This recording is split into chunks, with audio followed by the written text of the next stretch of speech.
In the early 90s, we saw two releases of major adaptations of classic horror literature. Bram Stoker's Dracula in 1992 and Mary Shelley's Frankenstein in 1994. Both films aimed to bring the iconic tales to the big screen, but their journeys and outcome could not have been any more different. Ahoy! It's me, mostly Carl. Mostly. Today it's time to explore the reasons behind the success of Bram Stoker's Dracula and the challenges faced by Mary Shelley's Frankenstein. I'm going to avoid covering the books throughout this. It's not because I can't read, because I can read. And whoever wrote that on the back of a toilet stall was lying. It's just easier to cover pictures is all. Dracula, directed by none other than Francis Ford Coppola, you know, the man behind the Godfather trilogy, excluding the third one. He did do the third one, we just don't talk about the third one.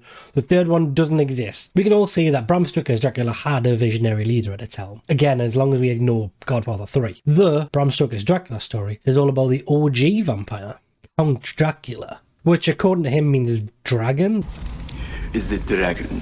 But I don't think it does. You see, Dracula, after having centuries of being a nocturnal party animal, has had enough, and hops on a ship to England to find a girl who is basically the reincarnation of his long-lost love. I don't think he knows that, but it's sort of in the sub-plot. And guess what? Not only by chance does he bump into her, she's Mina Harker, embodied by the ever-graceful Winona Ryder. Now it's up to Professor Abraham Van Helsing, played by the exuberant Anthony Hopkins, and Mina's fiancé is Jonathan Harker, Keanu Reeves with an English accent. Yes, of course, sir. To put an end to Dracula's undead dating plans. There's a lot to it. Frankenstein, on the other hand, is a little bit more stunted as stories go. Scientist plays God, makes a man. I would say not like in Rocky Horror, but it's exactly like Rocky Horror.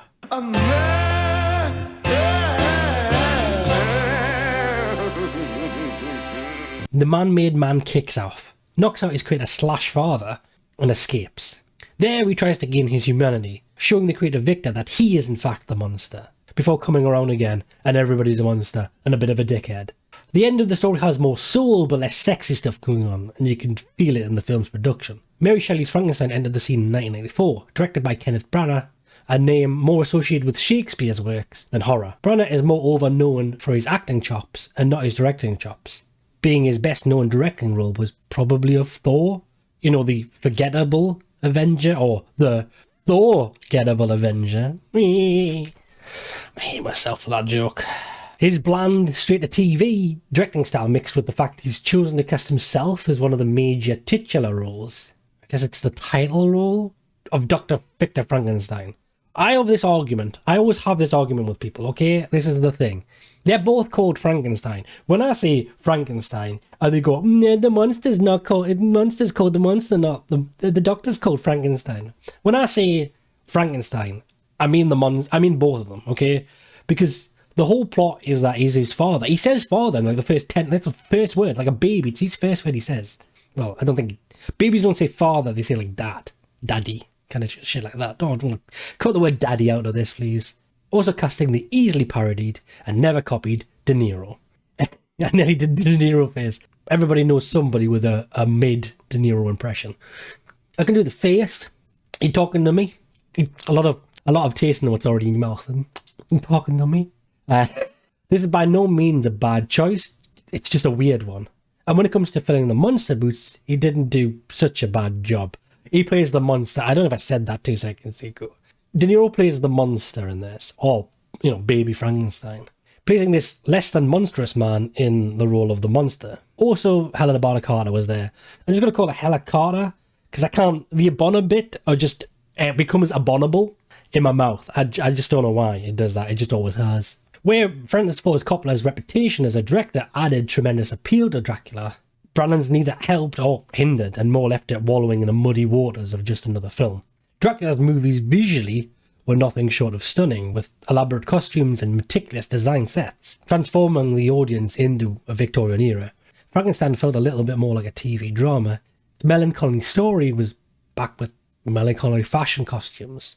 Look at me, I'm not exactly a fashionista, but when your Victorian horror movie costume department chooses to only use the colours vomit comes in, you've got a bit of an uphill battle. The popularity of Frankenstein is also something that probably didn't help. He's had plenty of adaptations, from Rocky Horror to Frankenhooker. Want a date? Frankenhooker. Reanimator 2. Not 2. The first Reanimator and the second Reanimator is their you get what I mean. And I guess that's it as well. Okay, there's three. There's three movies that are Frankenstein retellings. There's that dog one. What's the dog one called? Frankenweenie. Hell, yay! But they're just retellings and rehashings of the same story. And sometimes somebody sings. Where Frankenstein is a creature, Dracula is a type of creature. You can take the concept of vampire and come up with 60 different ways to make out with it. I mean, write about it. I mean, write a movie about it. When Bram Stoker's came out, vampire as a genre was still popular. Lost Boys was only 5 years out. I remember like 3 vampire-themed kids shows. Mona the Vampire, that I was a teenage vampire, something like that. There was even like a Jekyll and Hyde TV show when I was a kid. It was odd, but Frankenstein had nada. Because of that, Drac didn't need much marketing. It did get it though.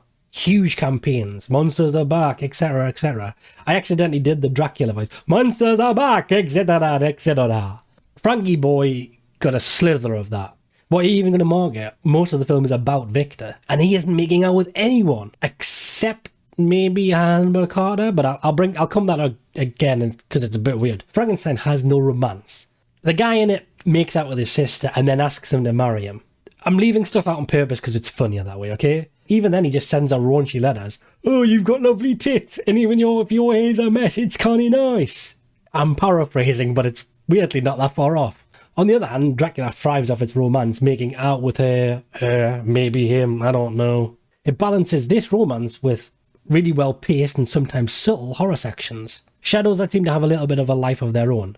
Transformations into beasts. That one's a little less subtle. This brought the two estranged audiences together. Sex and death have always been a killer combination. Something, again, Frankenstein didn't have.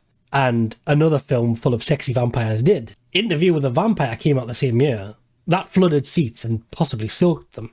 During the time, Interview became critically acclaimed. Something that Bram Stoker's Dracula also received. Again, Frankenstein unloved and unacclaimed.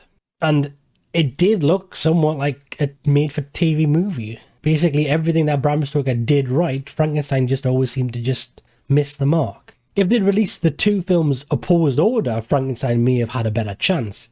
But in summary, Bram Stoker's Dracula soared on the strength of a visionary director, talented ensemble cast, and its ability to balance horror and romance. In contrast, Mary Shelley's Frankenstein faced challenges due to its Shakespearean director, adherence to the source material, and competition from other genres. These two films remind us that adapting classic horror literature can yield vastly different results, offering a unique cinematic experience to its audience. And the problem that Frankenstein has was it just couldn't keep up. Maybe one day they'll make another Frankenstein movie and it will finally get its love. But the 1930s version of it stands as like a beacon of how good a Frankenstein movie can be. And I don't think anybody's going to come close to that. Thanks for watching. Don't forget to like, subscribe, be kind, rewind. Me dee dee dee dee.